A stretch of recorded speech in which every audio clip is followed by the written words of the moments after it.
many. You have no idea what's coming. We smell Christian blood. We are waiting for our day. And when the call is given, millions of us will be released. And they looked at me and said, you believe in revivals, and you believe in Pentecost and the power of God. You believe in all that. We believe in the Black Awakening.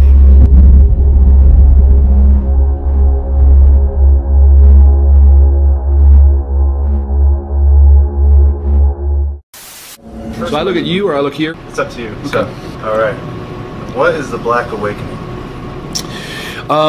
It's related to the red horse prophecy in Revelation. It's related to 2 Thessalonians 2 when it says about the day of the Lord, the parousia. That day will not occur until the apocalypse of the Antichrist and the apostasia, the word rebellion or revolt. That's all really defined in the prophecy of the red horse. But here's where the term came from and why I used it purposely. When I started dealing with ritually abused individuals, then we dealt with military-oriented, highly trained, programmed shooters and assassins inside of them. When we began to deal with them, I dealt with someone from Fort Bragg for quite a while and a few others. We were sitting in a lake, Conneaut Lake. They reached over and ripped open my shirt to see if I was wired, if I was wiring and recording them. And they were the most sophisticated satanic warrior type person. They knew 5-6 languages. They knew the ancient twilight languages. They knew how to conjure. They knew how to use Belteshazzar, Okwam, all these old Pictish languages of the Druids to summon. They are the real Luciferian. They've been through many human sacrificial things. So they sat there to tell me some of those things, what they've been involved with, how they sacrifice a human. I'm listening to all this stuff from them. And then they said to me, you have no idea, Russ, how many of us there are out there. How many satanic, they use the term, chosen ones. You have no idea how many. You have no idea what's coming. We smell Christian blood. We are waiting for our day. And when the call is given, millions of us will be released.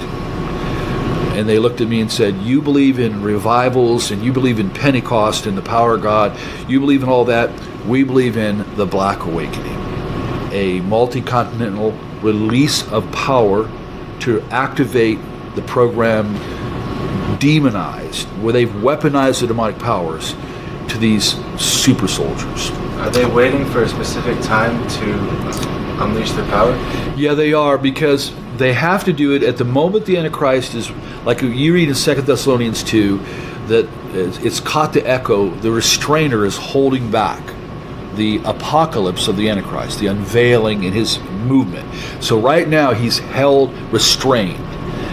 Soon as he who restrains is removed, soon as that occurs, we have White Horse, the release of the Antichrist.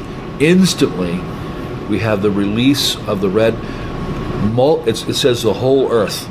Arene, peace is taken from the whole earth, and all of a sudden, it doesn't give the details, but all of a sudden, on a global scale, people are released to begin to, and the Greek word is svadzo, slaughter, begin to slaughter people. It's used of animal ritual butchery to begin to slaughter individuals. That's exactly how they defined it to me back in the 90s. And we've heard this again and again and again. So that scenario fits the Masonic version of Chaos Before a New Order. It fits Father Meridon from the Cathedral of the Black Goat, his book, The Devil's Bible. It fits that scenario too. So some of the oldest, darkest occultists, the idea of chaos first, a collapsing of everything so that a new order can rise, that's all by design. And we've been given the heads up in prophecy, but all prophecy has boots on the ground. It'll all eventually happen.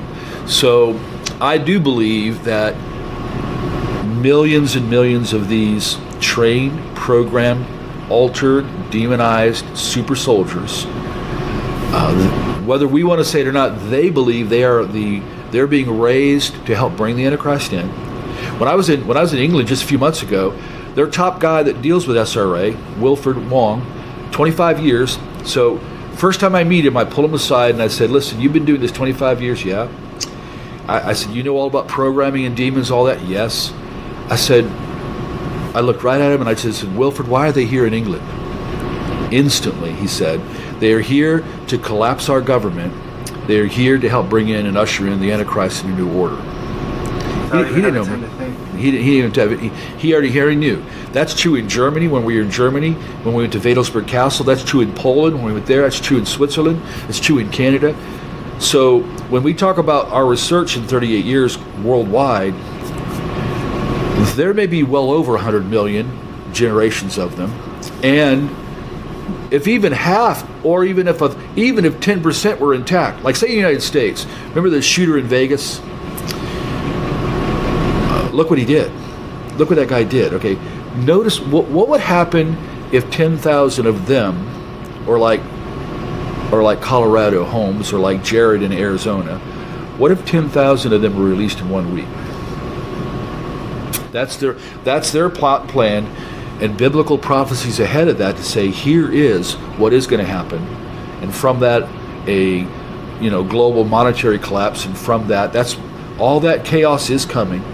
So Revelation 13, a whole new order with the Antichrist can come. Wow. Scary stuff. Yeah. Can be. It's scary for the world. For us, yeah. We know no matter what. Yeah. Bolden with the Holy Spirit. Yeah. So next question. This is a two-part question. First part: does SRA exist, and if so, how prevalent is it in society today? Yeah, satanic ritual abuse, and I could say it this way: it not only exists. Satanic ritual abuse is inseparably connected to multiple personality disorder. All of society knows since the late 70s, and even DSM-3, DSM-4, those are the diagnostic manuals for psychology. They all know that all of a sudden, multiplicity started showing up everywhere. They call it DID now. So the secular world, they're registering, millions coming in for diagnosis on that. Now, they don't know how to handle the satanic side. So I'm going to tell you just straight out, after 38 years of dealing with it, not only is SRA real here in the United States, that there are millions of victims by design, that there's now generations of them. We deal with 65 and 70-year-olds. They're the first generation. Then we go to 40-year-olds and 20-year-olds. I got 8-year-olds and 12-year-olds we're dealing with. Because if you don't stop this somewhere, they do it to the next generation. That's by design. That's the way it's supposed to be for them. So, but it occurs in selection. It's generational.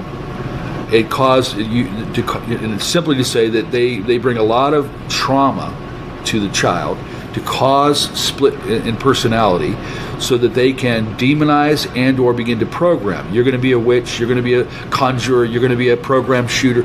All kinds of these things happen. And then they're raised in that system, and they're raised to keep all of that hidden down and just have kind of little Joey up or little Sally up, and they may not know until they're 15, 16. They may not know what's inside them till later on. But millions have already showed up at psych wards all across America since the late 70s to this day. We look at a child and automatically we're going to protect them, save them, guard them, whatever it takes. They look at a child, they'd eat it alive, they'd destroy it, they'd torture it. You got to remember, that's their nature. And so if they can show more of their nature to a defenseless child, they love that. That's why some rituals are called demon revels or satanic revels. The younger the child, here's exactly what dark undergrounders have said to me, the younger the better, and we never kill them right away. We prolong the torture. Why? Because we have to raise the energies, the terror, the fear, and then little by little letting some blood out, because blood is and all that torment. It's like, think in terms of rats and garbage. Smelly old garbage draws the rats. A ritual with all that torture, with all that pain, ultimately prescribed by the demons in the first place, it draws them. And once they begin to open the blood gate, that's what they attach to in the context ritual. Then when a child or a human is killed, that's when the demons are released to the practitioners. So it's all about their unsatiable hatred of God, anything they can do to harm humanity, harm innocence as an attack on God in a sense. There's no question, in their nature, they don't shed a tear. They don't have any mercy. So they'll harm, and they love that as part of the entrance to come into this side. Here's the other side of it. We've been to Canada, Scotland, Geneva, Switzerland, Germany, Poland. They're all over there. We just got back from Scotland, UK, and we met one of the guys there, one of the leaders in the whole nation on the subject, and same issue. It stems from the original Nazis creating a master race. Wherever the Nazis went in the early 50s, rat lines all around the planet, wherever you see them going to escape, then you see the rise of SRA. So we need to rename this. SRA that's the tools to hammer this in and to augment these people and to bring the demonization and to create them. But really it is part of the master race development that started back in the late 30s. And Himmler's goal was to create 200 million of them. That was his stated goal.